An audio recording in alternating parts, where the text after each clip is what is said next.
سے میں آج انشاءاللہ آپ کے سامنے چند جو ہے فضائل رکھنے کی کوشش کروں گا۔ سب سے پہلی چیز تو یہ کہ سارے ہی دن اللہ کی طرف سے، سارے مہینے اللہ کی طرف سے، ساری گھڑیاں جو اللہ نے بنائی وہ اللہ کی طرف سے۔ اس میں ایسی کوئی دو رائے نہیں ہے کہ کچھ گھڑیاں اللہ نے بنائی اور وہ مخصوص ہے، ٹھیک ہے۔ یہ الگ بات ہے کہ اللہ رب العزت نے کچھ گھڑیوں کو اپنے فضل سے مخصوص کر دیا، تو سارے ہی دن اللہ کی طرف سے، سارے مہینے اللہ کی طرف سے، ساری گھڑیاں اللہ کی طرف سے، اور سب کے سب اچھے ہیں، یاد رکھیں۔ ساروں میں اللہ کی عبادت ہو سکتی ہے، تمام کے اندر اللہ کی معصیت گناہ سے رکنا ہے، تمام میں نیک کام کرنے کا شریعت اور اسلام ہمیں حکم دیتا ہے، یہ بات اپنی جگہ ہے۔ لیکن یہ اللہ کی طرف سے اس کا ایک فضل ہے کہ اس نے کچھ گھڑیوں کو، کچھ دنوں کو اور کچھ مہینوں کو اپنے فضل سے، عبادت کے اعتبار سے ان کی اہمیت بیان کر دی۔ تو یہ بات واضح ہونا چاہیے کہ ایسا نہ ہو کہ جب ہم محترم مہینوں کی بات کریں، جو ہے حرمت والے مہینوں کی بات کریں، تو آپ سمجھے کہ بس جتنے حرمت والے وہی اہمیت کے حامل ہے، باقی میں آپ جو چاہے کریے، معصیت، فسق، فجور، ایسا نہیں ہے۔ چونکہ ساری گھڑیاں، سارے دن، ساری راتیں، سارے دن اور جو ہے سارے مہینے اللہ کی طرف سے، لیکن اللہ رب العزت اپنے فضل سے، اپنے جود اور کرم سے جس گھڑی کو، جس وقت کو، جس مہینے کو بہتر سمجھتا ہے، اس کو کچھ فضیلت عطا فرما دیتا ہے، اور اس فضیلت کی وجہ کچھ نہ کچھ عبادت ہوتی ہے اس کی، جو اس گھڑی میں وہ خاص کر دیتا ہے، ٹھیک ہے۔ تو اسی طرح اللہ رب العزت نے 4 مہینوں کو حرمت والا بنایا ہے۔ جس طرح سے ہفتے میں دن کے اعتبار سے جمعے کو جو ہے خاص اہمیت دی گئی ہے، اسی طرح گھڑیوں میں، وقت میں، دعا کی قبولیت کے اعتبار سے رات کے آخری پہر، تہجد کے وقت یا سحر کے وقت کو اہمیت حاصل ہے کہ اللہ رب العزت پہلے آسمان پر نزول کرتا ہے، تو یہ گھڑی کی اہمیت ہوئی، یہ جمعہ دن کی اہمیت ہوئی۔ اسی طرح ایک مہینے بھی کچھ اللہ رب العزت نے منتخب کیے، اور اللہ رب العزت نے اس کچھ فضائل، کچھ باتیں ایسی بتائی ہے جن باتوں کی وجہ سے یہ مہینہ محترم ہو جاتا ہے، یاد رکھیں، وہ مہینہ محترم ہو جاتا ہے، یاد رکھیں، ٹھیک ہے۔ تو اللہ رب العزت نے قرآن میں سورہ جو ہے توبہ، سورہ نمبر 9 آیت نمبر 36 میں جو میں نے آپ کے سامنے تلاوت کی، خطبے کے بعد اللہ نے فرمایا ان عدت الشہور عند اللہ 12 شہرا فی کتاب اللہ، کہ اللہ فرماتا ہے کہ اللہ کے نزدیک مہینوں کی گنتی 12 ہے۔ تو اللہ کے نزدیک منتھس کی کوانٹٹی 12 ہے، تو اللہ کے نزدیک مہینوں کی گنتی 12 ہے، اللہ کی کتاب میں جس میں بیان کر دیا۔ اور یہ چیز آج سے نہیں ہے، اللہ فرماتا ہے یوم خلق السماوات والارض، اللہ نے جب سے آسمان اور زمین کو بنایا تب سے اللہ کے نزدیک مہینوں کی گنتی 12 ہے، 12 ہے، یاد رکھیں۔ پھر آگے فرما اور کہا منھا اربعۃ حرم، اور ان 12 مہینوں میں سے 4 مہینے 4 منتھس جو ہے حرمت والے ہیں، حرمت والے ہیں، ٹھیک ہے۔ حرمت والے کا کیا معنی ہے؟ حرمت والوں کا یہ معنی ہے کہ اس مہینے میں انسان اللہ کی خوب عبادت کرے، ٹھیک ہے، اس کی معصیت اور گناہ سے رکا رہے، جنگ اور جدال، خاص طور سے جہاد کا ابتدا، شروعات نہ کرے۔ ہاں، کوئی اگر لڑنے آئے تو دفاع میں جواب دیا جا سکتا ہے، تو جنگ کی شروعات نہیں ہوگی، معصیت اور گناہ کے کام سے بچتے رہیں گے اور نیکی میں اضافہ کریں گے، یہ معنی ہے محترم یا حرمت والے مہینے کا، ٹھیک ہے۔ تو کہا ان مہینوں میں 4 مہینے حرمت والے ہیں، آگے فرمایا ذالک الدین القیم، اور یہی صحیح، سلامت اور سیدھا اور قائم دین ہے، فلا تظلموا فیہن انفسکم، تو ان 4 مہینوں میں اے لوگو اپنی نفس پر ظلم مت کیا کرو۔ ظلم کس طرح سے؟ گناہ کر کے، معصیت کر کے، جنگ جدال کی ابتدا کر کے، تو ان مہینوں کا خاص ہمیں خیال رکھنا ہے۔ اور وہ کتنے مہینے؟ خاص طور سے 4 مہینے۔ وہ کون کون سے مہینے؟ صحیح بخاری کی روایت ہے، نبی اکرم صلی اللہ علیہ وسلم فرما کہا سال 12 مہینے کا ہے اور اس میں 4 مہینے حرمت والے ہیں۔ آپ سن فرما رہے سال 12 مہینے کا ہے، اس میں 4 مہینے حرمت والے ہیں، اور پھر فرمایا 3 تو وہ جو ایک کے بعد ایک آتے ہیں، 3 تو وہ جو ایک کے بعد ایک آتے ہیں، کون کون سے؟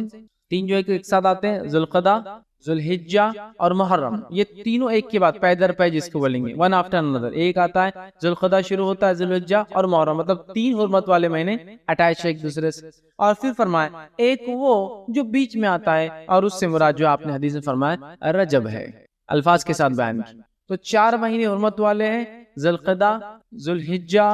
محرم، رجب، 4 مہینے یاد رکھیے یہ حرمت والے۔ ان مہینوں میں جنگ کی ابتدا مسلمان نہیں کریں گے، ظلم اپنی نفس پہ نہیں کریں گے گناہ کر کے، اسی طرح نیکیوں میں اضافہ کریں گے، اور کچھ مہینوں میں تو مخصوص ایام میں کیا نیکیاں کرنا ہے وہ بھی بتا دیا گیا ہے، یاد رکھیں۔ ٹھیک ہے، تو 4 مہینے یاد رکھیے یہ حرمت والے ہیں، اور یہ آج سے نہیں، جب سے اللہ نے زمین و آسمان کو پیدا کیا ہے، یاد رکھیے۔ اور ان مہینوں کے اندر ایک مہینہ ہے، وہ ہے ذوالحجہ، جس کے بارے میں کچھ باتیں آج میں آپ کے سامنے رکھنے کی کوشش کروں گا کہ ذوالحجہ یہ مہینہ کیا ہے، اس کے فضائل کیا ہے اور اس کے فوائد کیا ہے، تاکہ جب یہ مہینہ ہمیں اپنی زندگی میں ملے تو اس مہینے کا ہم صحیح سے فائدہ اٹھا سکے، یاد رکھیں، ٹھیک۔ تو ذوالحجہ یہ قمری کیلنڈر کا، مطلب ہم چونکہ لونار کیلنڈر سے چلتے ہیں، سولار نہیں، تو قمری کیلنڈر کا یہ 12واں مہینہ ہوتا ہے۔ ویسے شروعات محرم سے ہوتی ہے، لیکن یہ سنت سے ثابت نہیں ہے کہ ہم محرم سے شروعات کریں۔ یہ الگ بات ہے کہ اس کی ضرورت تھی، عمر ابن خطاب رضی اللہ عنہ کا زمانہ تھا،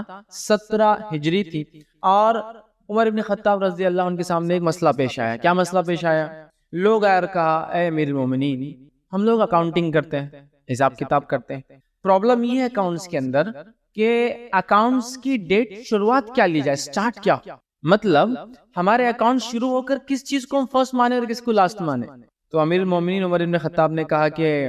کوئی نہ کوئی تاریخ یا مہینہ تو طے کیا جائے۔ تو آپ نے یہ سوچا، نبی اکرم صلی اللہ علیہ وسلم ذوالحجہ کا مہینہ تھا جب آپ ہجرت کر کے نکلے تھے، لیکن جب آپ مدینہ پہنچے تو وہ محرم کی پہلی تاریخ تھی، تو کیوں نہ محرم کو ہی ہم پہلا مہینہ کاؤنٹ کر لیں، تاکہ اکاؤنٹس میں، آڈٹس میں، حساب و کتاب میں، حکومتی کام کاج میں سہولت ہو کہ سال کہاں سے شروع اور کہاں اینڈ ہو۔ تو عمر ابن خطاب رضی اللہ عنہ نے فرمایا کہ محرم کو ہم فرسٹ منتھ کاؤنٹ کر لیتے ہیں، اس کے حساب سے ذوالحجہ 12 ہو جاتا ہے، لیکن یہ سنت سے نہیں ہے، لیکن بہرحال عمر ابن خطاب رضی اللہ عنہ نے اس کو محرم کو فرسٹ کیا اور ذوالحجہ کو جو ہے مطلب اس کے حساب سے لاسٹ ہو جاتا ہے۔ تو ذوالحجہ قمری کیلنڈر کے حساب سے، ہجری سن کے اعتبار سے، یہ ہجری کیلنڈر کا لاسٹ منتھ اور آخری مہینہ ہوتا ہے، یاد رکھیے، ٹھیک۔ اور اس کو ذوالحجہ اس لیے کہا جاتا ہے کہ اس مہینے میں حج جو ہے کیا جاتا ہے، تو حج کی نسبت سے ذوالحجہ حج کا مہینہ،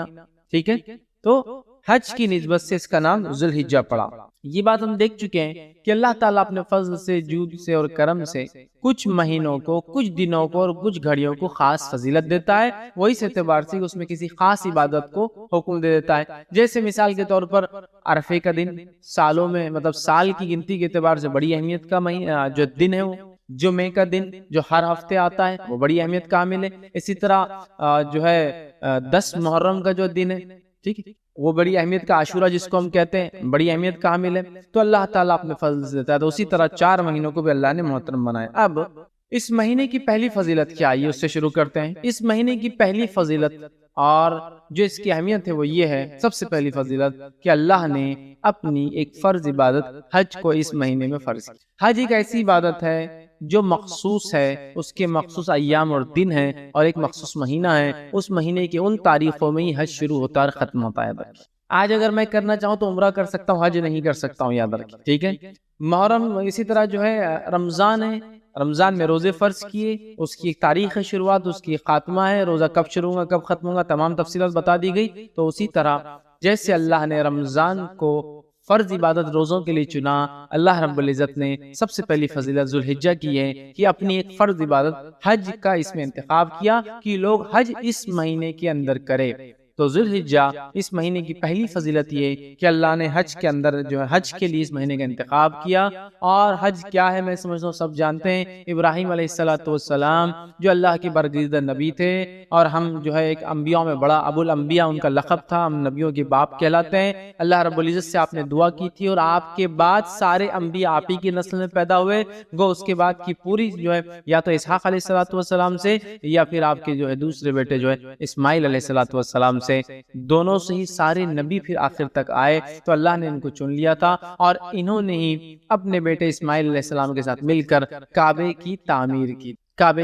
کی تھی۔ اور جب کعبے کی تعمیر کر چکے تو اللہ نے فرمایا سورہ حج سورہ نمبر 22 آیت 27 میں، اور کہا ہم نے حکم دیا کہ دنیا میں حج کی پکار بلند کرو۔ ابراہیم علیہ السلام کو اللہ نے حکم دیا، اے ابراہیم آواز لگاؤ لوگوں کو۔ ابراہیم علیہ السلام نے کہا اللہ میں آواز تو لگاؤں گا، آئیں گا کون؟ مکہ آج سے 5-7 ہزار سال پہلے کی بات ہو رہی ہے، جو بے آباد ایک بستی ہے اور پہاڑی علاقہ ہے، وہاں کچھ اگتا بھی نہیں، نہ سبزی اگتی ہے، نہ پیڑ اگتے ہیں، نہ جھاڑ لگتے ہیں، کہ آواز دو۔ ابراہیم علیہ السلام کو تعجب ہوا کہ آواز تو دیں گے لیکن آئیں گا کون، سنیں گا کون؟ لیکن اللہ رب العزت نے کہا ابراہیم آواز دینا تمہارا کام ہے، پہنچانا یہ ہمارا کام ہے آواز۔ اور ابراہیم علیہ السلام نے آواز دی جو اللہ نے حکم دیا، ہم نے حکم دیا کہ دنیا میں حج کی پکار بلند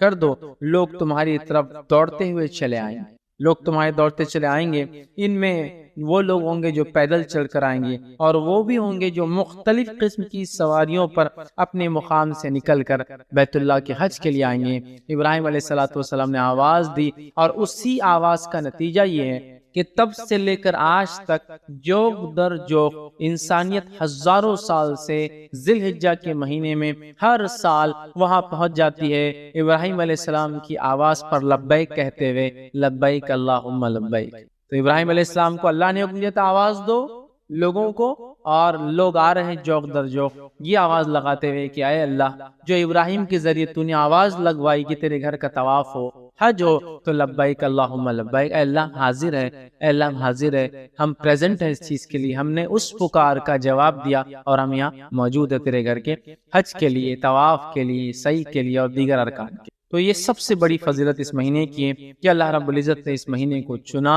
اور اپنی فرض و حج کے لیے چنا، اور ابراہیم علیہ السلام اور آپ کے خاندان کا کتنا گہرا تعلق حج سے میں سمجھتا ہوں بتانے کی ضرورت نہیں، چاہے زمزم کے نکلنے کا معاملہ ہو تو اسماعیل علیہ السلام اس کی وجہ بنے، اسی طرح جو ہے سعی جو صفا مروہ کے بیچ میں ہم جاتے ہیں جو کہ رکن ہے، اس کے بغیر حج نہیں ہوتا، عمرہ نہیں ہوتا، وہ آپ کی جو ہے بیوی ہاجرہ علیہ السلام کی وہ دوڑ تھی جو آپ نے جو ہے اپنے بیٹے کی خاطر جو کہ اللہ کے حکم کی خاطر ابراہیم علیہ السلام چھوڑ گئے تھے وہ ہے، چاہے پھر وہ حج کے بعد جو ہے قربانی کرنے کا معاملہ ہو، اسماعیل علیہ السلام اور ابراہیم علیہ السلام ہے، تو گویا اس خاندان کو اللہ نے چن لیا، اور جو کام ابراہیم علیہ السلام نے کیا اللہ چاہتا ہے کہ وہی کام ہم بھی کریں، اسی طرح کی قربانیاں، اسی طرح کا عمل۔ تو یہ سب سے پہلی فضل اس مہینے کی ہے کہ اللہ رب العزت نے اپنی فرض عبادت حج کے لیے اس مہینے کا انتخاب کیا، تو ہمیں چاہیے جس کے پاس استطاعت ہو، سفر کرنے کی صحت ہو، تو وہ ضرور حج کرے اس مہینے کے اندر۔ یہ تھی اس مہینے کی پہلی فضیلت۔ اسی طرح جو ہے ذی الحجہ مہینے کی دوسری جو اہم فضیلت ہے وہ یہ ہے کہ اللہ رب العزت نے اس مہینے کو حرمت والا مہینہ بنایا ہے۔ حرمت والا مہینہ کیا معنی ہے میں تفصیلات رکھ چکا ہوں۔ حرمت کا معنی یہ ہے کہ اس مہینے میں جنگ اور جدال،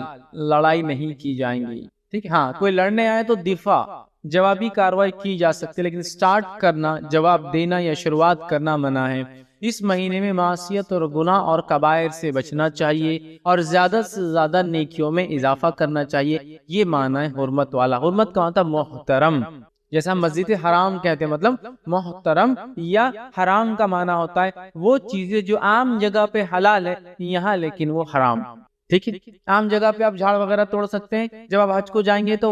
حرم کے اس میں آپ جھاڑ نہیں توڑ سکتے ہیں نا، تو گویا جو چیزیں باہر کی جا سکتی ہے ابھی جو حج کے لیے جب جائیں گا آدمی تو وہاں اس مقام پہ نہیں کر سکتا، اسے حرمت والا کہتے ہیں، محترم یا حرام چیز۔ اسی وجہ سے مسجد حرم کو حرم کہا جاتا ہے کہ وہاں حرام ہے بہت ساری چیزیں، غلط سوچنا وہاں غلط ہے، نقصان پہنچانا غلط ہے، ایذا دینا غلط، سمجھ رہے ہیں؟ تو 4 مہینے حرمت والے، تو یہ ان مہینوں میں سے ایک مہینہ ہے۔ تو دوسری فضیلت اس مہینے کی یہ کہ اللہ نے اس مہینے کو حرمت والا مہینہ بنایا ہے، اور اس کی حکمت علماء بیان کرتے ہیں کہ اللہ نے کیوں اس مہینے کو حرمت والا بنایا، اور خاص طور سے ان 3 ماہ کو ایک کے بعد ایک ذوالقعدہ، ذوالحجہ اور محرم کو کیوں حرمت والا بنایا۔ وہ لکھتے ہیں اور کہتے ہیں کہ عرب میں لوٹ مار بہت زیادہ تھی، تو وہ قافلوں کو لوٹ لیا کرتے تھے، تو اللہ رب العزت نے 3 مہینے کو پیدر پر محترم بنا دیا، جس کی وجہ سے حج کو جانے کا جو قافلہ ارادہ کرے تو حج کا مہینہ بیچ میں آتا ہے، ذوالقعدہ محترم، تو آدمی سفر کو نکل گیا، قبائل اپنے اپنے علاقوں سے نکلے،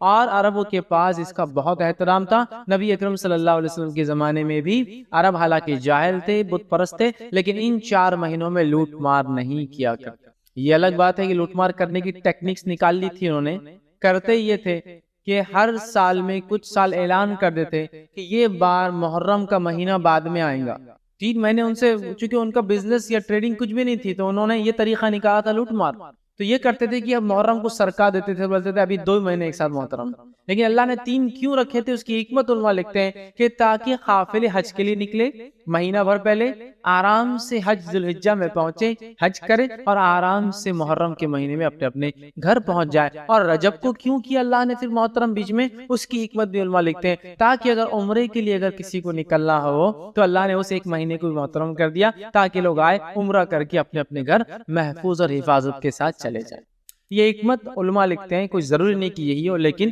یہ بھی کئی حکمتوں میں سے اللہ کی ایک حکمت ہو سکتی ہے کہ حج کو چاہے لوگ آئے امن و امان کے ساتھ آئے، 3 مہینے کو ایک ساتھ حرمت والا کر دیا اور ایک بیچ میں تاکہ لوگ عمرے کے لیے آسانی سے آ سکے۔ تو حرمت والا مہینہ یاد رکھیے، اور یہ اس کی بہت بڑی جو ہے اہمیت ہے، اس کو ہم نے سمجھنا چاہیے، اور اللہ رب العزت نے قرآن میں بیان کیا، اور اس مہینے کے تعلق سے اور حج کے تعلق سے بالخصوص، اور سورہ بقرہ سورہ نمبر 2 آیت نمبر 197 میں اور فرمایا کہا الحج شہر معلومات، اللہ فرماتا ہے اور کہتا ہے حج کے مہینے معلوم ہے اور معروف ہے، تم سب کو پتا ہے۔ پھر فرمایا فمن فرض فیہن الحج فلا رفث ولا فسوق ولا جدال فی الحج، تو جو تم میں سے حج کا ارادہ کرے، حج کو جائے، اپنا فریضے کو پورا کرے، وہ ہر قسم کی بے حیائی سے رکا رہے، اللہ کے احکامات کی جو ہے نافرمانی بالکل نہ کرے، اور لڑائی جھگڑا ولا جدال، اور لڑائی جھگڑا حج میں نہ کرے۔ ٹھیک ہے، تو یہ بڑا محترم مہینہ تھا، اور عرب اس کو اتنا محترم مانتے تھے، اور حرم کو اتنا محترم مانتے تھے کہ اپنے اگر والد کی قاتل، باپ کی قاتل کو بھی دیکھتے تو حرم میں اس سے بدلہ نہیں لیا جاتا،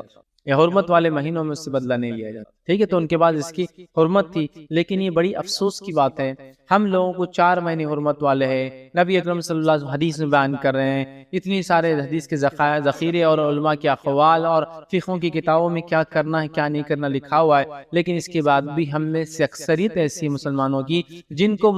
حرمت والے مہینے کیا یہی نہیں پتا ہے۔ اگر کسی جاب کرنے والے کو، آفس جانے والے کو یہ بولے کہ ویکینڈ کیا ہے، اگر اسے نہیں پتا ہے تو اس سے بڑا احمق اور بیوقوف کون ہو سکتا ہے؟ جو لوگ جو آفس جاتے ہیں، جاب کرتے ہیں، ویکینڈ سب کو پتا ہے، اس لیے کہ چھٹی ہوتی ہے، خوشی ہوتی ہے کہ اب ہمارا ہفتہ ختم ہو رہا ہے، کسی کا 5 دن کا ورکنگ ہوتا ہے، 2 دن کا جو چھٹی ہوتی ہے، کسی کا 6 دن کا ورکنگ ہوتا ہے، 1 دن کی تو ویکینڈ کہتے ہیں اس کو، ہے نا؟ مطلب ایک چیز جس میں چھٹی اور ہم خالی ہے تو اس کی اہمیت ہم کو پتا ہے۔ ٹھیک ہے، تو اسی طرح حرمت والے مہینوں کے بارے میں بھی تو پتا ہونا چاہیے۔ یہ وہ مہینے جن میں ہمیں جنگ اور جدال نہیں کرنا ہے، فسق اور فجور اور گناہ اور معصیت اور کبائر سے بچنا ہے، نیکیوں میں اضافہ کرنا، اللہ کی تکبیرات بیان کرنا ہے، کچھ کے اندر کچھ مخصوص چیزیں بتائی بھی گئی ہے کیا کیا کرنا ہے، لیکن ہم جو ہم میں سے اکثریت حرمت والے کب آتے ہیں مہینے اور کب چلے جاتے ہیں، اور اس کی ایک اہم وجہ یہ بھی ہے کہ ہم لوگ اسلامک کیلنڈر جانتے ہی نہیں ہیں۔ اگر ہم میں سے، میں کہتا ہوں 100 مسلمانوں میں سے پوچھا جائے کہ اسلام کے 12 مہینوں کے نام کیا، تو میں سمجھتا ہوں ہندوستان کے حد تک تو بتا سکتا ہوں 1 سے 2% لوگ ہی بتا سکتے کہ اسلامی 12 مہینوں کے نام کیا ہے۔ 1 سے 2% لوگ، مطلب 100 میں سے 2 لوگ بتا پائیں گے، باقی کو وہ سب پورے پتہ نہیں گڑبڑ، اردو مکس اس میں، اور پتہ نہیں فارسی نام اس میں مکس، اور پتہ نہیں کیا کیا، اگر تھوڑے بہت یاد بھی ہے تو پتہ نہیں وہ عجیب و غریب انداز، مطلب وہ نام نہیں ہے جو اسلامی نام ہے یا جو اسلامی کیلنڈر میں یوز ہوتے ہیں۔ ٹھیک ہے، تو ہمیں چاہیے اس جو قمری کیلنڈر ہوتا ہے، جو چاند سے چلتا ہے، جو اسلامک کیلنڈر ہے، ہجری کیلنڈر جس کو کہتے ہیں، کم از کم ان 12 مہینوں کے نام ضرور یاد کرے، تاکہ یہ حرمت والے مہینے گزرے تو یاد آئے ارے یہ حرمت والا ہے، ایٹ لیسٹ کلک تو ہوتا ہے نا کہیں نہ، ارے محرم، ارے محرم آیا مطلب حرمت والا آ گیا، ارے ذوالحجہ آ گیا، ارے حرمت والا آ گیا، ارے ذوالقعدہ آ گیا، ارے جو حرمت والا آ گیا، ارے رجب آ گیا وہ حرمت، تو ایٹ لیسٹ نام یاد ہوں گے تو ریپیٹ ہوں گا، تو نام ہی نہیں پتا تو اب وہ حرمت والے اور غیر حرمت والے کا کیا اس میں مطلب اصطلاح فرق کیسے کریں گے بتائیے؟ شناختی نہیں ہوں گی کوئی چیز کی تو آپ اوائڈ کیسا کریں گے، یا پھر اس میں کیا کرنا ہے کیسے معلوم کریں گے؟ تو ضرور آپ خود اور اپنے بچوں کو ضرور اسلامی کیلنڈر کے 12 مہینے کون سے یاد کریں، بہت آسان ہے، 5 منٹ بیٹھنا پڑے گا، لے کر 5 منٹس بیٹھنا پڑے گا، محرم اور جو صفر، ربیع الاول، ربیع الثانی، جمادی، 5 منٹ بیٹھنا ہے اور آپ کو پورے یاد ہو جائیں گے باہر۔ یہ الگ بات ہے کہ ہم یوز نہیں کرتے تو ترتیب بہت جلدی نہیں بول سکتے، جیسے ہم جنوری، فروری، مارچ، اپریل، مئی، جون، جولائی بول سکتے، کیونکہ ہم ریپیٹیٹیولی اس کو بولتے ہیں، Monday, Sunday, Monday, Tuesday, Wednesday, لیکن یہ ریپیٹیٹیو نہیں بولتے ہم، لیکن پھر بھی یاد تو ہوں گے، سیکوینس یاد ہوگا، ٹھیک ہے، رک رک کر بولیں گے لیکن یاد کیجیے ضرور، تاکہ جب وہ حرمت والے مہینے آئیں تو ہمیں پتہ چلے کہ یہ محترم مہینے اور اس میں ہمیں یہ اعمال کرنا یاد ہے۔ تو اللہ نے فرمایا حج کے ایام معلوم ہے، ٹھیک ہے، حج کے ایام معلوم ہے، الحج شہر معلومات، کہ حج کے کیا دن ہیں یہ سب کو معلوم ہے، اس کا تم لوگوں کو اللہ نے فرمایا علم ہے، یاد رکھیں۔ اسی طرح اس مہینے کی تیسری فضیلت، اہم فضیلت یہ ہے کہ اس مہینے میں اللہ نے جو 2 تہوار، جو 2 عیدیں ہمیں دیے، جو 2 منانے کے فیسٹیولز دیے، وہ 2 میں سے ایک فیسٹیول آتا ہے جس کو عید الاضحیٰ، بقرہ عید، عید الاضحیٰ، یوم النحر اور بہت سارے ناموں سے بہرحال پکارا جاتا ہے، ٹھیک۔ تو یہ دوسرا تہوار ہمیں دیا گیا، ٹھیک۔ تو یہ مہینہ بڑی اہمیت کے اندر ہمیں لے، ایک عید الفطر ہے جو 9ویں مہینے میں رمضان میں آتی ہے، اور ایک عید الاضحیٰ ہے جو 12ویں مہینے میں اس کی 10 تاریخ کو آتی ہے۔ ٹھیک ہے، تو ہمیں چاہیے کہ اس مہینے کا احترام کرے، اس لیے کہ اللہ نے اس کی فضیلت یہ ہے کہ اس میں ایک عید کو مقرر کر دیا۔ اور جو ہے ہم تمام لوگ جانتے ہیں، انس بن مالک رضی اللہ عنہ کی روایت ہے، وہ فرماتے اور کہتے ہیں، یہ سنن ابو داؤد کی روایت ہے، وہ کہتے ہیں جب نبی اکرم صلی اللہ علیہ وسلم مدینہ آئے تو مدینہ میں مدینے کے لوگ 2 دن تہوار مناتے ہیں۔ کیا کرتے تھے؟ کھیلتے تھے، کودتے تھے، ملاقاتیں کرتے تھے، کھلاتے اور پلاتے تھے۔ جب آپ صلی اللہ علیہ وسلم نے کہا کہ یہ مدینے میں 2 دن کیا کرتے ہیں یہ لوگ مدینے کے، تو انس بن مالک رضی اللہ عنہ فرماتے ہیں کہ لوگوں نے کہا اللہ کے رسول یہ وہ 2 دن ہیں جس میں لوگ کھاتے اور پیتے ہیں، کھیلتے اور کودتے ہیں، مطلب انجوائے کرتے ہیں، فیسٹیول مناتے ہیں، خوشیاں مناتے ہیں، سیلیبریٹ کرتے ہیں، مناتے ہیں۔ تو آپ نے کہا اور فرمایا، حدیث کا الفاظ ہے، اللہ تعالیٰ نے تمہیں اس سے بہتر 2 دن عطا فرمائے ہیں، اللہ تعالیٰ نے مسلمانوں کو اس سے بہتر 2 دن عطا فرمائے، اور پھر فرما کہا عید الفطر اور عید الاضحیٰ، 2 دن تمہیں ان سے بہتر دیے گئے جو مدینہ میں لوگ منا رہے تھے۔ تو گویا عید الفطر اور عید الاضحیٰ 2 فیسٹیول ہے، 2 سیلیبریشنز ہے، 2 ایسے دن ہیں جس کو منانا ہے، تہوار جس کو بولیں گے ہندی زبان منانا ہے۔ لیکن آج ہمارا کیا حال ہے؟ ڈپلیکیٹ تہوار اتنے آ گئے کہ اوریجنل جب آتا ہے سیلیبریشن کا دن تو ہم بور ہوتے ہیں، ہے نا؟ عید الفطر آ گئی تو اکثر کا تو یہ حال ہے کہ رات بھر جا کے دن بھر سوتے پڑے ہوئے۔ سیلیبریشن ہے، تہوار ہے، تہوار کہتے ہیں منانے کے دن کو۔ مدینے میں کیا کر رہے تھے صحابہ اسلام سے پہلے؟ 2 دن کھاتے تھے، پیتے تھے اور کھیلتے اور کودتے تھے اور تہوار مناتے تھے، مطلب وہ 2 دن انجوائمنٹ کے تھے، فل وہ لوگ ایک دوسرے کو انٹرٹین کرتے اور کھاتے اور پیتے تھے۔ آپ نے فرمایا تمہیں اللہ نے اس سے اچھے 2 دن دیے ہیں، اور وہ کیا ہے ریپلیسمنٹ وہ 2 دنوں کا؟ تمہیں عید الفطر اور عید الاضحیٰ دی گئی ہے۔ اب عید الفطر تو سونے میں چلے گی، اور عید الاضحیٰ کو تو اکثر ہمارے نوجوان اتنا بور ہوتے ہیں، یار صبح اٹھو، جانور کاٹو، وہ گندگی اور فلاں، اور کائکو پتہ نہیں یار یہ نہیں آیا تو اچھا دن، بہت بور ہو جاتے آج کے۔ مطلب گویا جو منانا تھا وہ ہم نہیں منا رہے۔ یہ کیوں ہوتا ہے معلوم آپ کو؟ جب ڈپلیکیٹ چیزیں زیادہ ہو جاتی تو اوریجنل کی اہمیت ختم ہو جاتی۔ کتنے تہوار ہم نے منتھلی اور مطلب ویکلی ایجاد کر لی، دیکھ لیجیے، جس کا نتیجہ یہ ہوا حقیقی تہوار آنا تو گل۔ شب قدر وہ رات ہے جس کو جاگنا ہے، اور اللہ کے رسول صلی اللہ علیہ وسلم اور آپ کی ازواج کو آپ پورے 10 راتیں جگاتے، یہ ہے شب قدر۔ کرنا ہے، جاگنا ہے۔ آپ سے ثابت ہے کہ آپ انس بن مالک رضی اللہ عنہ کو بھیجتے، چونکہ آپ تو اعتکاف میں ہوتے، جاؤ میرے بیویوں کے گھر جاؤ، دستک دو، سب کو اٹھو، آج قدر ہو سکتی، منانا ہے۔ اب ہم نے کیا کر لیا؟ 15 شعبان کو منا لیا، شب برات 120 سال کا ثواب پا لیا،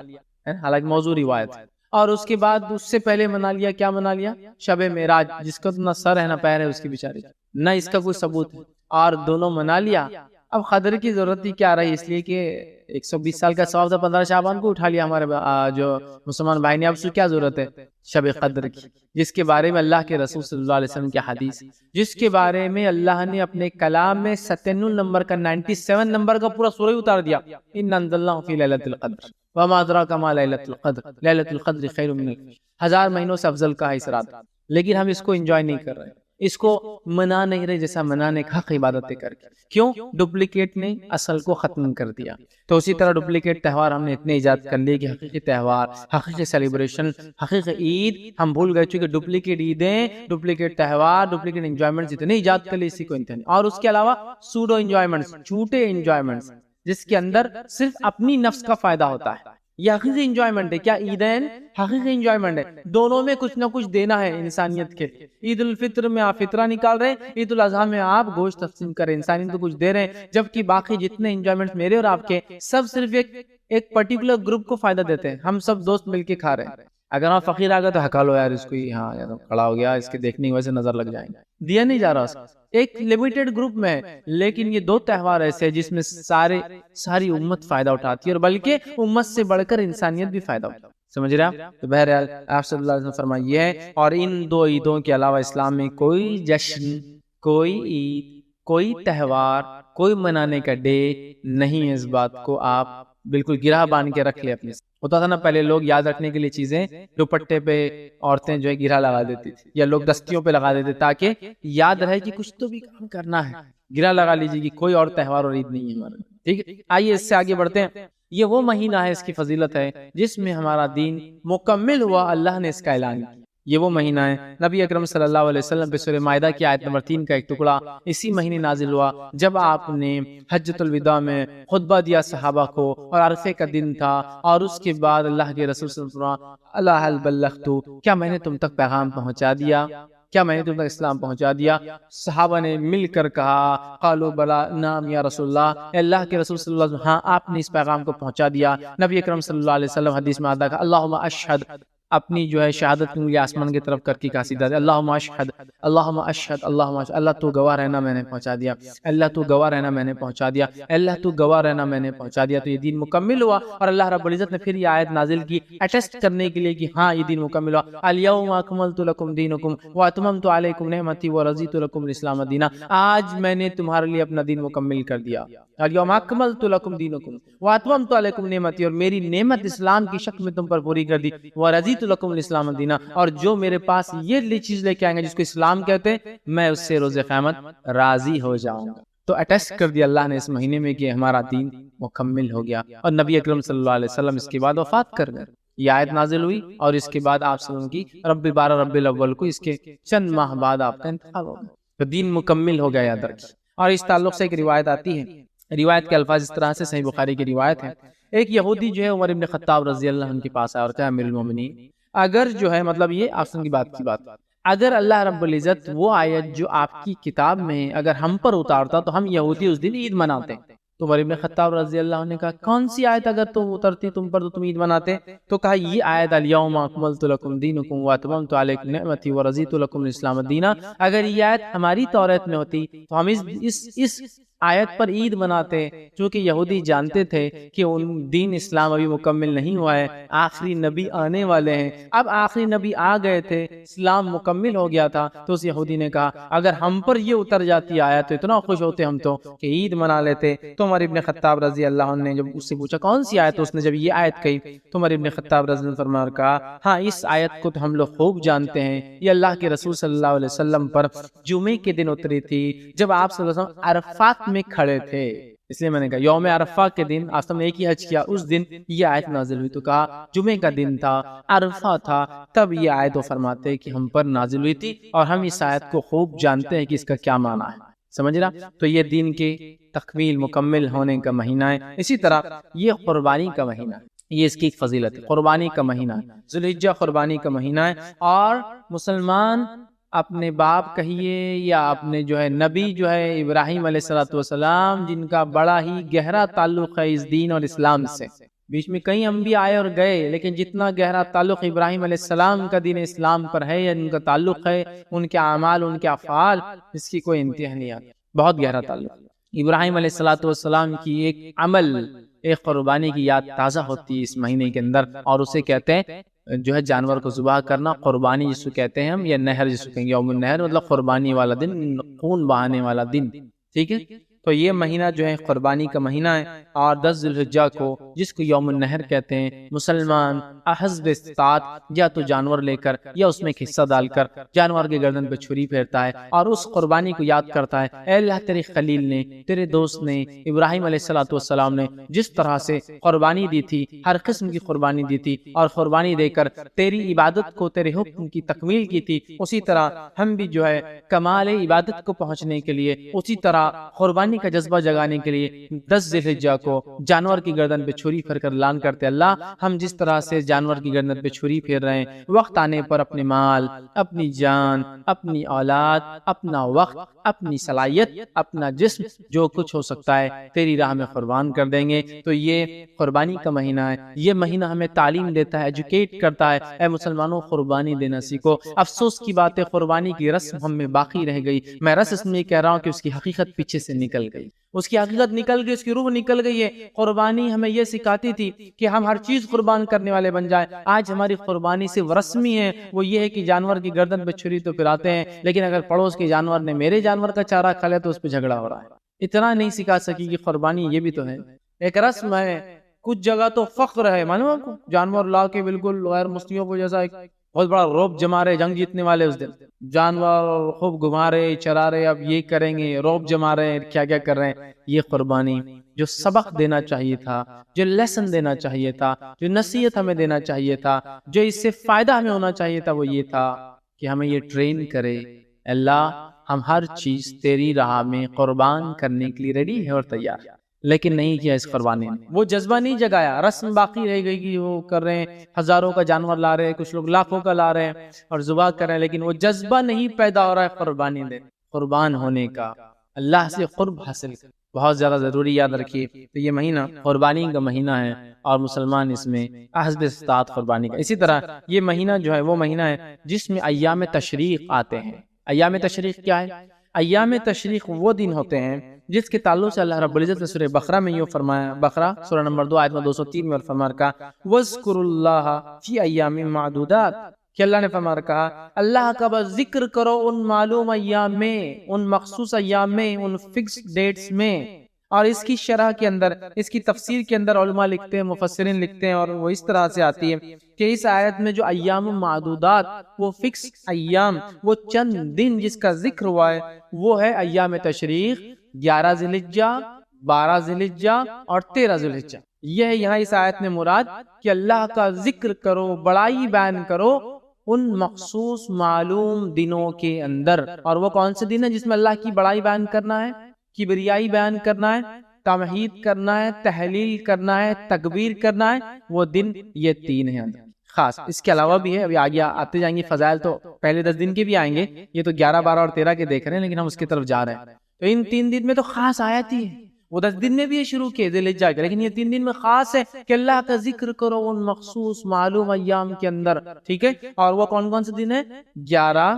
12 اور 13، ان کو کہتے ہیں ایام تشریق، کھانے اور پینے کے دن، ان میں روزہ نہیں رکھ سکتے، سمجھ گیا؟ تو یہ ایام تشریق جس کو اللہ نے کہا، تو یہ ایام تشریق بھی اسی مہینے میں آتے ہیں، یہ بھی اس کی فضیلت جس کو قرآن نے کہا وَاذْكُرُوا اللَّهَ فِي أَيَّامٍ مَّعْدُودَاتٍ، اللہ کا ذکر کرو مخصوص ڈیز کے اندر، مخصوص ٹائم کے اندر، مخصوص جو باتیں بتائی گئی، دن بتائے گئے۔ تو یہ جو 3 ہیں، اور اس میں جو ہے 13 ذی الحجہ کی اثر تک جو ہے ایام تشریق ہوتا ہے، تب تک ہمیں جو ہے اللہ کی حمد و ثنا اور تکبیرات بیان کرنا ہے۔ اور ایام تشریق کھانے پینے کے دن، آپ سے فرمایا صحیح مسلم کی روایت ہے، ایام تشریق کھانے پینے اور اللہ کا ذکر کرنے کے دن ہیں۔ ایام تشریق کھانے پینے اور اللہ کا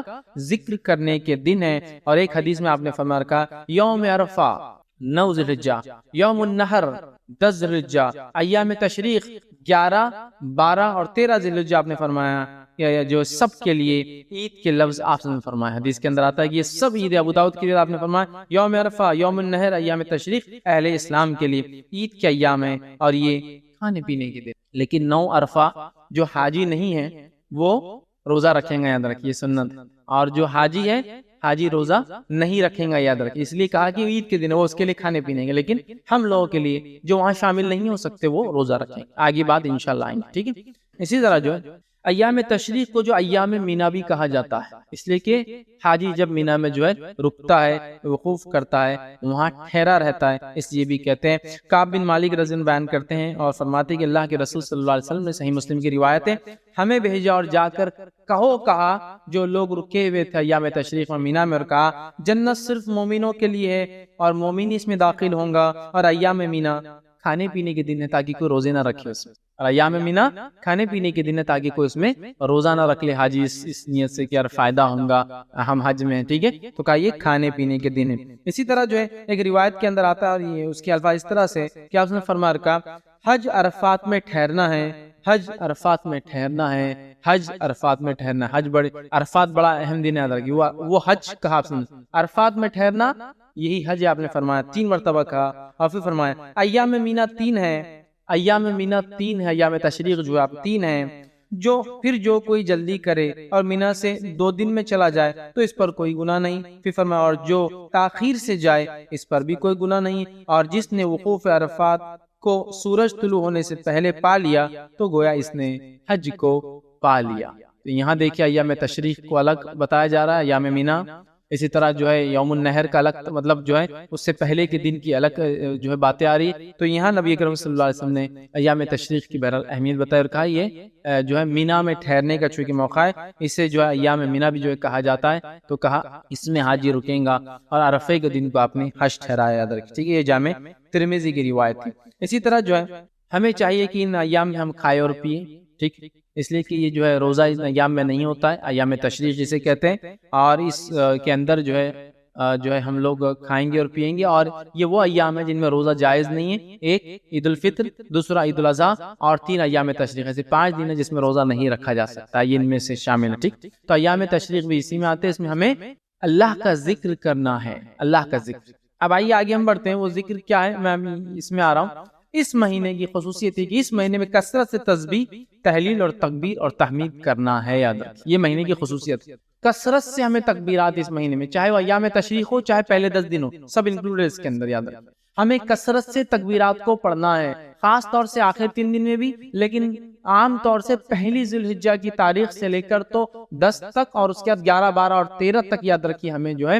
خوب جو ہے کثرت سے جو اللہ کی تکبیر بیان کرنا ہے، تو تسبیح بیان کرنا ہے، تحلیل بیان کرنا ہے، تکبیر بیان کرنا اور تحمید بیان کرنا ہے۔ بھائی ہم دیکھتے ہیں اللہ نے فرمایا وَاذْكُرُوا اسْمَ اللَّهِ فِي أَيَّامٍ مَعْلُومَاتٍ، سورہ حج آیت نمبر 27 میں یہاں فرما رکھا ان ذی الحجہ کی ابتدائی 10 دنوں میں، وہ تھا ایام تشریق کے 3 دنوں کے تعلق سے جو آیت میں نے سورہ بقرہ کی 203 پڑھی تھی، اب یہ سورہ حج کی آیت نمبر جو 27 اس میں اللہ نے فرمایا اور کہا وَاذْكُرُوا اسْمَ اللَّهِ فِي أَيَّامٍ مَعْلُومَاتٍ، ان ایام میں جن کا علم تمہیں دیا گیا ان میں اللہ کا ذکر کرو، اور اس سے مراد ہے پہلی ذی الحجہ سے لے کر 10 ذی الحجہ تک ہمیں کیا کرنا ہے، تکبیر، تحمید، تحلیل اور اللہ کی خوب بڑائی بیان کرنا ہے، تکبیر اس کی بیان کرنا ہے۔ تو ابھی پورا لے رہا ہوں، 10 ذی الحجہ میں بھی جو کرنا ہے، پہلے عشرے میں ذی الحجہ کی، اور آخر 3 دن میں بھی پہلی چیز ہمیں کرنا ہے کہ خوب تکبیرات بیان کرنا ہے۔ اور عبداللہ بن عباس رضی اللہ عنہ فرماتے ہیں اور کہتے ہیں کہ اس آیت میں جو ایام معلومات ہے، اس سے مراد ذی الحجہ کے پہلے 10 دن ہیں،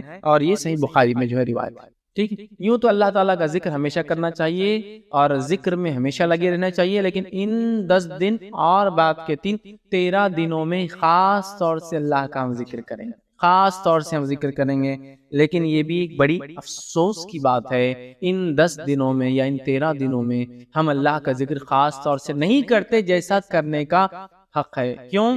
ماحول نہیں ہے، شرم آتی ہے، لوگ کیا بولیں گے، اور صحیح بات ہے کچھ چیزوں کو ہم ایسا بول چکے ہیں۔ آئیے میں جب باتیں رکھتا ہوں روایتیں تو سمجھ میں آئیں گا میں کیا بولنا چاہ رہا ہوں آپ کو، ٹھیک ہے۔ تو ان دنوں کے اندر ہمیں کیا کرنا ہے، اللہ کی خوب جو ہے تکبیرات بیان کرنا ہے، وہ کرنا ہے۔ اسی طرح جو ہے ذی الحجہ کے جو ہے پہلے عشرے اور ایام تشریق میں اللہ تعالیٰ کا جو ہے خوب ذکر کرے، تسبیح کرے، تحلیل کرے، تمہید کرے، تکبیر کرے، اور بہت ساری چیزیں جو ثابت ہے وہ کرے۔ آگے میں انشاءاللہ کیا کیا ذکر ثابت ہے اور کیسے کرنا ہے اس کی تفصیلات بھی آگے رکھنا ہوں، چونکہ ایام تشریق تھے ان میں بھی یہ کرنا ہے، اور 10 مطلب پہلے عشرے ذی الحجہ میں بھی یہ کرنا ہے، اس لیے میں نے یہاں رکھ دیا۔ اب ہم عشرے ذی الحجہ کی فضیلت میں جائیں گے، پھر سے میں رکھوں گا اس چیز کو ایک بار دہراؤں گا تاکہ بات واضح ہو۔ اسی طرح یہ وہ مہینہ جس کے اندر یوم عرفہ آتا ہے، یہ بڑا فضیلت کا مہینہ یاد رکھیے، یوم عرفہ آتا ہے، 9 ذی الحجہ کو کہتے ہیں یوم عرفہ، حاجی جب میدان عرفات میں رکتا ہے جا کر اسے کہتے ہیں یوم عرفہ، اور آپ نے فرمایا یوم عرفہ ہی حج ہے، یوم عرفہ ہی حج ہے، یوم عرفہ ہی حج، مطلب عرفات میں جو آ گیا وہ حج ہوا اس کا، ٹھیک ہے۔ تو یوم عرفہ آتا ہے، اور یوم عرفہ جو ہے حجاج کرام جو ہے یہ بڑی فضیلت کا دن ہے، حجاج آتے ہیں اس میں رکتے ہیں۔ صحیح مسلم کی روایت ہے، آپ سب فرماتے کہتے ہیں کوئی دن ایسا نہیں جس میں اللہ تعالیٰ یوم عرفہ سے زیادہ بندوں کو جہنم سے آزاد کرتا ہے، کوئی دن نہیں سال کا ایسا جس میں اللہ اتنے لوگوں کو کوانٹٹی میں جہنم سے آزاد کرتا ہے جتنا یوم عرفہ 9 ذی الحجہ کو لوگوں کو جہنم سے نجات دیتا ہے۔ اور کیوں نہ اتنے سارے حاجی ہیں اور لوگ اللہ سے دعا کر رہے ہیں، اور ساری دنیا میں جو ہے لوگ روزہ رکھ رہے ہیں اس دن سنت کے اوپر، ہم حاجی نہیں رکھیں گے یاد رکھیں، لیکن جو مقیم ہے جو اپنے گھر پر ہے وہ ضرور روزہ رکھے، تو اللہ تعالیٰ سنتا ہے۔ اور سب سے زیادہ اگر لوگ جہنم سے نجات پاتے ہیں کسی دن تو وہ عرفہ کا دن، تو عرفہ کا دن اسی مہینے میں آتا ہے۔ ایک اور روایت جو شرح سنہ کے اندر آتی ہے اس میں الفاظ اس طرح سے کہ اس دن اللہ تعالیٰ آسمانی دنیا پر نازل ہوتا ہے اور فرشتوں کے سامنے اہل عرفات پر فخر کرتا ہے اور فرشتوں کو گواہ بناتا ہے کہ میں نے ان سب کو بخش دیا۔ اللہ تعالیٰ عرفہ کے دن انسانی آسمان پر نزول کرتا ہے اور فخر کرتا ہے فرشتوں کے سامنے، دیکھو میرے بندے کیسے جمع ہوئے، ٹھیک ہے، دیکھو میرے بندے کیسا جمع ہے، یہ وہی لوگ ہیں جن کے بارے میں جب میں نے ان کو بنانا چاہتا ان کے باپ آدم کو، تو تم نے کہا تھا کہ ہم تو ہے تیری تکبیرات اور بڑائی بیان کرنے، تو دیکھو میرے بندے یہاں جمع ہے اور میری تکبیرات بیان کر رہے ہیں، مجھ سے دعا کر رہے ہیں، مجھ سے جو ہے رحم کی بھیک مانگ رہے ہیں، مجھ سے اپنے گناہوں کی معافی چاہ رہے ہیں اور اپنا کچھ نہ کچھ بدلہ چاہ رہے ہیں، تو تم گواہ رہنا فرشتوں میں نے ان تمام لوگوں کو جو عرفات کے اندر آئے ہیں میں نے سب کو معاف کر دیا۔ ٹھیک ہے، تو اللہ تعالیٰ فخر کرتا ہے اور بخش دیتا ہے حاجیوں کو۔ اسی طرح جو ہے جو مسلمان حج نہیں کر رہا ہے وہ عرفہ کے دن کیا کریں گا؟ روزہ رکھیں۔ یہ نبی اکرم صلی اللہ علیہ وسلم سنت ہے، یہ صحیح مسلم کی روایت، آپ نے فرمایا مجھے اللہ تعالیٰ سے امید ہے کہ اس دن کا روزہ رکھنا گزشتہ اور آئندہ 2 سال کے گناہوں کا کفارہ ہے۔ مطلب عرفہ کے دن کا روزہ جو گزر گیا اور جو آنے والا 1 سال ہے، مطلب 2 سال جو ایک چلا گیا جو پاس اور جو فیوچر آنے والا ہے، 2 سال کے گناہوں کا کفارہ بن جاتا ہے۔ تو لہٰذا حاجی نہیں رکھیں گے ادھر کی روزہ۔ آپ صلی اللہ علیہ وسلم نے خاص طور سے صحابہ سے دودھ منگوا کر پیا تاکہ لوگوں کو پتہ چل جائے اس دن روزہ نہیں ہے، لیکن غیر حاجی ہم اور آپ اگر حج کو نہیں جاتے ہیں تو اپنے مقیم اپنے شہر میں 9 ذی الحجہ کو یا جو عرفہ کے دن جو ہم روزہ رکھیں گے یاد رکھیں۔ ٹھیک، اسی طرح جو ہے اب آئیے عشر ذی الحجہ کی طرف جاتے ہیں اور اپنی بات کے خاتمے کی طرف جا رہا ہوں کہ یہ تو پوری باتیں میں نے لے لی، اب وہ 10 دن کے بارے میں ہم بات کرتے ہیں۔ عشرہ ذی الحجہ جس کو کہتے ہیں، مطلب فرسٹ 10 days آف ذی الحجہ، حج کے مہینے کے پہلے 10 دن، ان ایام کی بڑی فضیلت ہے، یاد رکھیے۔ پہلے ذی الحجہ سے لے کر یوم النحر، مطلب 1 تاریخ سے لے کر 10، اور 10 کے دن ہم کیا مناتے ہیں؟ عید مناتے ہیں، یاد رکھیے، بقرعید جس کو کہتے ہیں عام زبان میں۔ ٹھیک ہے، تو یہ 10 دن کی فضیلت کیا ہے اس کی طرف ہم بڑھتے ہیں۔ تو ذی الحجہ کے پہلے 10 دن کی فضیلت کے تعلق سے نبی اکرم صلی اللہ علیہ وسلم فرماتے ہیں، صحیح بخاری کی روایت ہے، غور سے سنیے کتنی فضیلت ہے ان دنوں کی، جس کو ہم بہت ایزی، بہت آسان اور بہت معمولی سمجھتے ہیں۔ حدیث کے الفاظ ہے، ذی الحجہ کی ابتدائی 10 دنوں کے مقابلے میں دوسرے کوئی ایام ایسے نہیں جن میں نیک عمل اللہ کو ان دنوں سے زیادہ محبوب ہو۔ مطلب ذی الحجہ کی پہلی 10 تاریخ میں جو اعمال انسان کرتا ہے اللہ کو اتنے پسند ہے کہ اتنا پسند اللہ کو باقی دوسرے دنوں میں کیے گئے اعمال محبوب نہیں ہیں۔ صحابہ کرام نے عرض کیا اللہ کے رسول صلی اللہ علیہ وسلم کیا جہاد بھی نہیں؟ تو فرمایا اللہ کی راہ میں جہاد بھی افضل نہیں ہے۔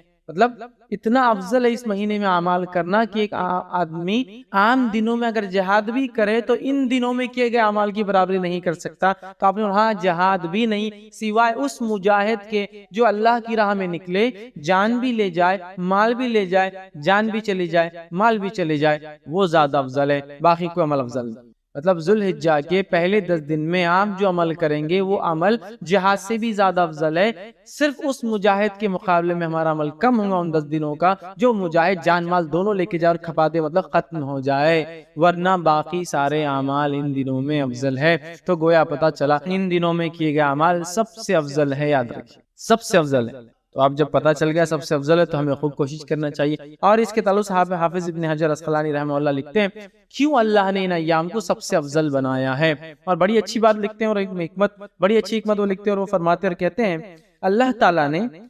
عشرہ ذی الحجہ، پہلے ذی الحجہ کے پہلے 10 دنوں کو اس لیے فضیلت اور شان اور شوکت بخشی ہے، اس کا سبب یہ وہ لکھتے ہیں یہ وہ دن ہے جن میں ساری عبادتیں ایک ساتھ مل جاتی ہے، یہ وہ ایام ہے، یہ وہ مہینہ ہے جس میں ساری عبادتیں مل جاتی ہے۔ توحید تو ہے ایک مسلمان چلتا ہے، نماز، روزہ،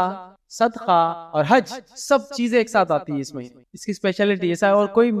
مہینہ نہیں ہے سال کا جس میں ساری عبادتیں ایک ساتھ آئے۔ آپ بولیں گے روزہ کہاں سے آ گیا؟ میں آگے آ رہا ہوں روزے کی طرف۔ اس دن نفل روزہ رکھ سکتے ہیں آپ ان 10 دنوں کے اندر، آگے میں رکھوں گا انشاءاللہ۔ چونکہ ساری عبادتیں وہ کہتے ہیں ایک ساتھ مل جا رہی، سب سے افضل اعمال ہے، تو ظاہر سے صدقہ بھی سب سے افضل اسی مہینے کا ہے، تو وہ کہتے ہیں چونکہ سارے اعمال ایک ساتھ مل جا رہے ہیں، توحید تو ہے ہی، نماز ہو جا رہی ہے، روز انسان پڑھتا ہے، روزہ بھی ان ایام کے اندر ہے، پہلے تاریخ سے لے کر 9 تاریخ تک روزہ رکھنا یہ سنت ہے، اللہ کے رسول ہمیشہ رکھتے تھے ہر سال یہ روزے، فرسٹ 9 روزے ذی الحجہ کے، پہلے 9 دن کے روزے، 10ویں دن تو عید ہے، ٹھیک ہے، رکھتے تھے، تو روزہ بھی مل گیا، نماز بھی مل گئی، توحید پر انسان تھا، صدقات بھی کرے چونکہ سب سے افضل عمل ہے، اور اس میں حج بھی آ جاتا ہے، سارے ارکان ایک ساتھ آ رہے ہیں، تو وہ کہتے ہیں اس وجہ سے اللہ نے یہ حکمت ہو سکتی ہے کہ ان 10 دنوں کو اتنی زیادہ اہمیت دی، اور واقع میں ایسا اور کبھی نہیں ہوتا، یاد رکھیے۔ تو ان ایام میں ہمیں خوب سے خوب زیادہ اعمال کرنا چاہیے۔ اب وہ جو تکبیرات وغیرہ میں نے کہی تھی روک دیا تھا، ایام تشریق میں کرنا ہے، اب عشرہ ذی الحجہ میں بھی تکبیرات کو کہنا ہے، اور پورے 10 دنوں تک،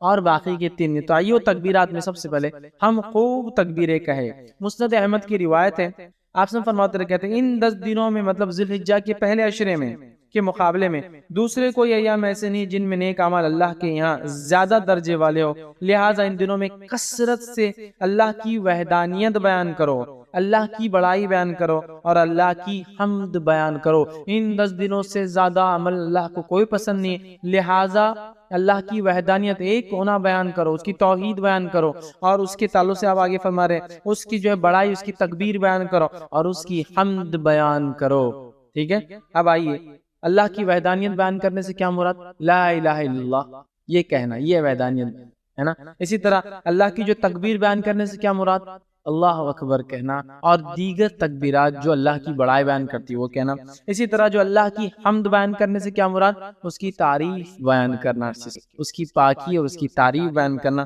یہ اس سے مراد ہے۔ اور پہلے ذی الحجہ سے لے کر 10 ذی الحجہ تک جو تکبیرات کہتے ہیں ان تکبیرات کو مطلق کہا جاتا ہے، یاد رکھیں۔ تو پہلے ذی الحجہ سے لے کر 9 ذی الحجہ تک جو تکبیرات انسان بیان کرتا ہے اسے تکبیر مطلق کہتے ہیں، مطلب وہ تکبیریں جو مطلق ہیں۔ اور 10 ذی الحجہ سے لے کر 13 جو تکبیر بیان کرتی ہے اس کو کہتے ہیں تکبیر مقید، وہ قید ہوتی ہے، کسی عمل کے ماتحت چلتی ہے، یاد رکھیں۔ تو یہ تکبیرات ہے۔ اب کیا تکبیرات بیان کریں؟ تو آئیے پہ کچھ چند تکبیرات جو ثابت ہے وہ آپ کے سامنے رکھ رہا ہوں، جو ہم بیان کر سکتے ہیں۔ پہلی روایت مصنف ابن ابی شیبہ کی ہے، اس کے اندر آتا ہے کہ آپ جو تکبیر بیان کر رہے ہیں بڑائی وہ ہے اللہ اکبر اللہ اکبر اللہ اکبر لا الہ الا اللہ واللہ اکبر وللہ الحمد۔ یہ سب سے کامن ہے جو ہم لوگ عموماً کرتے ہیں۔ اللہ اکبر اللہ اکبر اللہ اکبر 3 بار ہے۔ لا الہ الا اللہ نہیں کوئی معبود سوا اللہ، اللہ بڑا ہے اللہ بڑا ہے اللہ بڑا ہے، نہیں ہے کوئی معبود سوا اللہ کی، واللہ اکبر اور اللہ بڑا ہے، وللہ الحمد اور ساری تعریف اللہ کے لیے۔ تکبیر اور اللہ کی حمد دونوں ایک ساتھ آ گئی، یہ سب سے مشہور اور معروف ہے، یہ آپ پڑھ سکتے ہیں۔ دوسرا جو پڑھ سکتے ہیں جو ثابت ہے وہ یہ ہے الفاظ اللہ اکبر کبیرہ، ٹھیک، اللہ اکبر کبیرہ والحمدللہ کثیرہ وسبحان اللہ بکرۃ واصیلہ۔ دوسرا آپ یہ کر سکتے ہیں اللہ اکبر کبیرہ والحمدللہ کثیرہ وسبحان اللہ بکرۃ واصیلہ، یہ آپ دوسرا کر سکتے ہیں۔ تیسرا آپ جو کر سکتے ہیں اللہ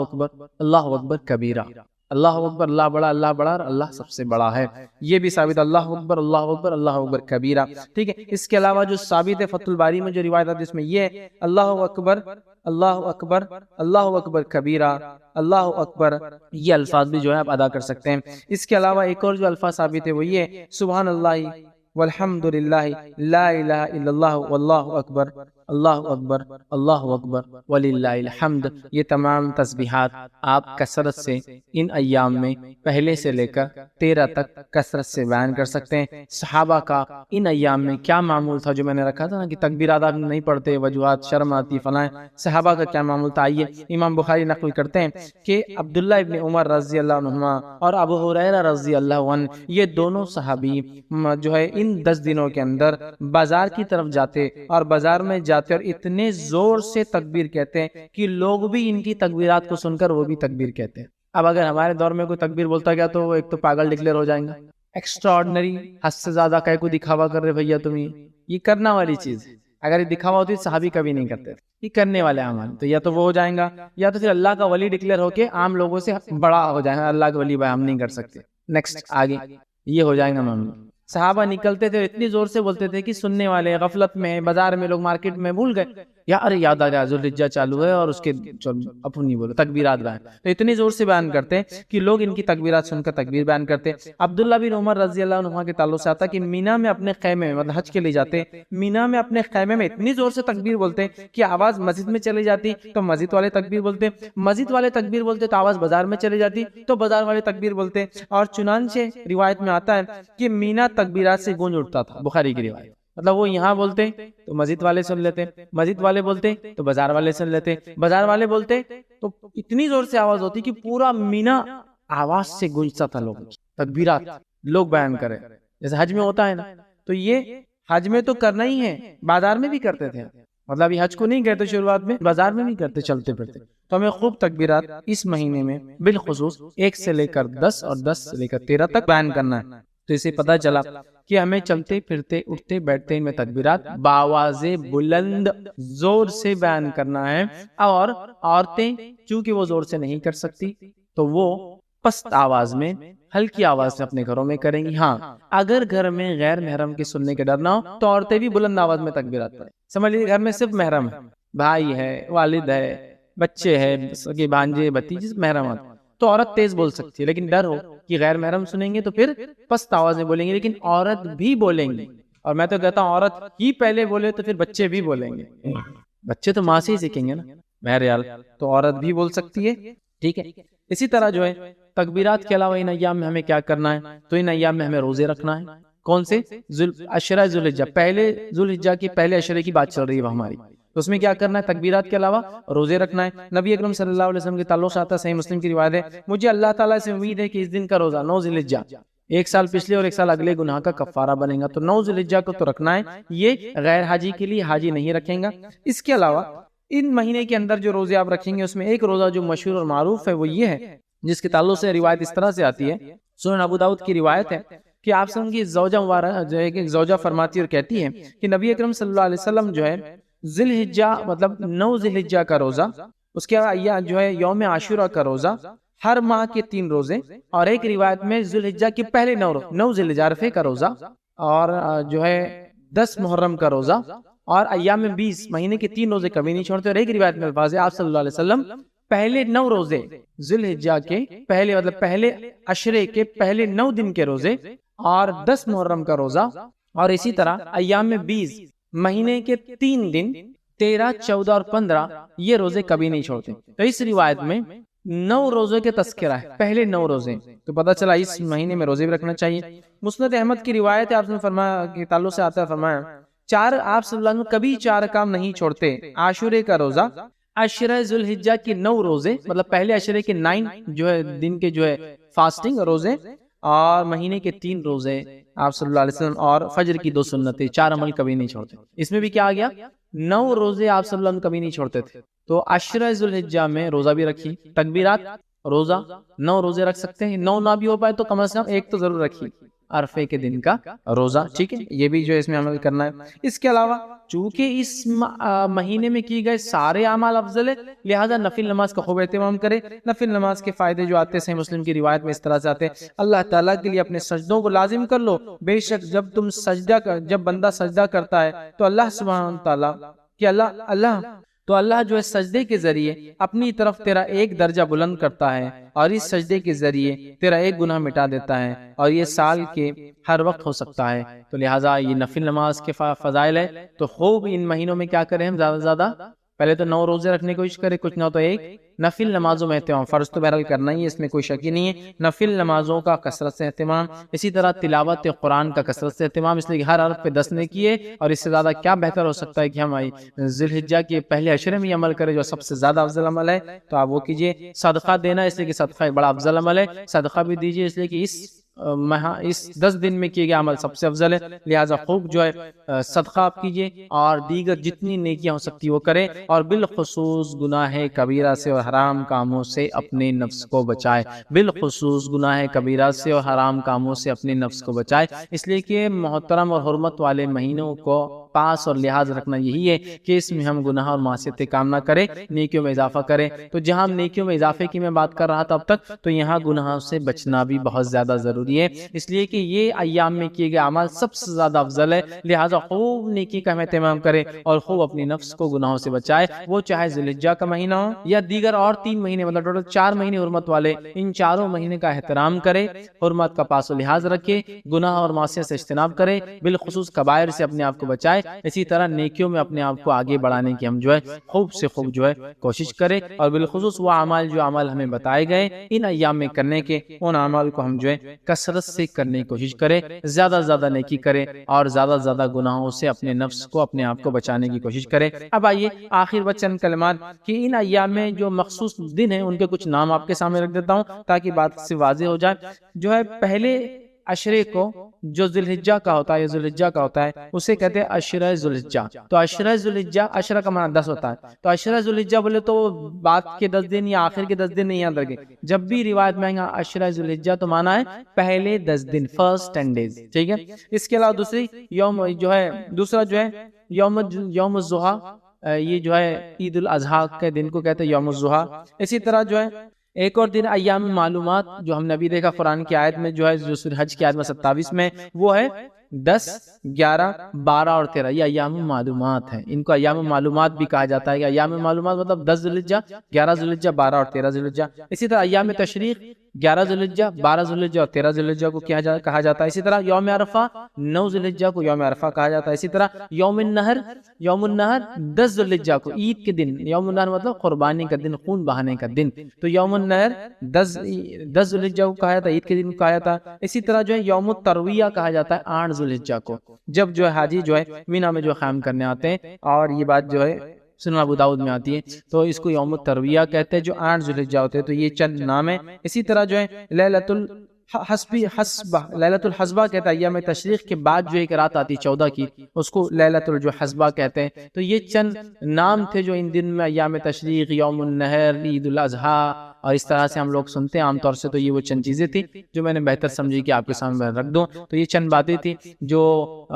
ذوالحجہ کے مہینے کے فضائل اور بالخصوص ذوالحجہ کے پہلے عشرے کے یا عشرہ ذوالحجہ کے چند فضائل تھے جو میں نے آپ کے سامنے رکھنے کی کوشش کری. بات اور بھی تھی، احادیث فضائل میں کچھ اور بھی آتے ہیں، لیکن جو چند اہم تھی، ضروری تھی، میں نے تقریباً تمام باتیں آپ کے سامنے رکھنے کی کوشش کی. ہمیں چاہیے کہ حرمت والے مہینے جب بھی آئے ہم ان کا احترام کریں، ان میں نیکی کرنے کی کوشش کریں، گناہوں سے اپنے نفس کو پاک کریں، حرام کاموں سے اور کبائر سے اجتناب کریں، اور خوب نیکی میں آگے بڑھنے کی ہم جو ان مہینوں میں کوشش کریں. اور جو اعمال ان مہینوں میں خاص طور سے بتائے گئے ان اعمال کو کرنے کی ہم خاص طور سے جو کوشش کریں، تاکہ اپنے رب کو ہم ان مہینوں میں جس کو اللہ نے حرمت والا بنایا ہے اپنی حکمت سے ان مہینوں کا صحیح سے جو فائدہ اٹھا سکیں. اسی پر اپنی بات کو میں ختم کروں گا. اللہ رب العزت سے آخر میں دعا ہے کہ اللہ سبحانہ تعالیٰ ہمیں حقیقت میں دین اسلام کو سمجھنے والا اور اس پہ عمل کرنے والا بنائے. ہم تمام کو حرمت والے مہینوں کی حقیقت میں حرمت کو سمجھنے کی اور اس کو پامال، اس کو برباد، اس کو خراب کرنے سے بچنے کی توفیق عطا فرمائے. جب تک ہمیں زندہ رکھے اسلام اور ایمان پر زندہ رکھے، خاتمہ ہمارا ایمان پر ہو. آخر دعوانا الحمدللہ رب العالمین.